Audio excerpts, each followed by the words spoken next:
Најмалку 4 лица загинаа во разорните поплави кај нашиот источен сосед. Апокалиптични сцени кои може да се забележат на повеќе социјални мрежи покажуваат како водата носи автомобили и дрва, предизвикувајќи огромна инфраструктурна штета. Најтешко зафатено е подрачјето на Бургас. Од бугарските медиуми се дознава дека помеѓу жртвите има и руска државјанка, додека пак бугарските власти стравуваат дека бројката на загинати може да биде поголема. Добивме предупредување од руски државјанин кој денес пристигна од Русија, откако не можел да контактира со сопругата. Семејството поседувало вила во Елените, во областа каде што количината на вода е најголема. Телото беше закопано во кал и урнатини, што ги носеше силниот бран.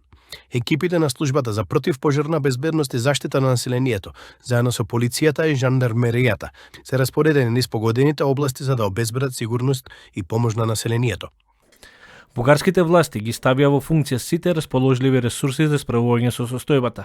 Издадена е наредба за мобилизација на воен персонал, како и од транспортниот баталјон при командата за логистика во Бургас, кои обезбедуваат помош со специјализирана опрема за чистење на јавна инфраструктура и обезбедување пристап до јавните згради во најпогодените делови од населбата за одмор Елените.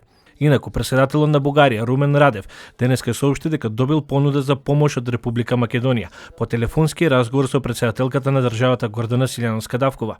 Изразувам благодарност до преседателката Гордана Силјановска-Давкова за конструктивниот разговор и за изразеното сочувство за жртвите од поплавите, како и за подготвеноста на РСМ да помогне во справување со последиците. Во меѓувреме, според бугарските власти, ситуацијата постепено се стабилизира, но метеоролозите предупредуваат на продолжени врнежи и можно повторно зголемување на водостојот во реките во текот на следните денови.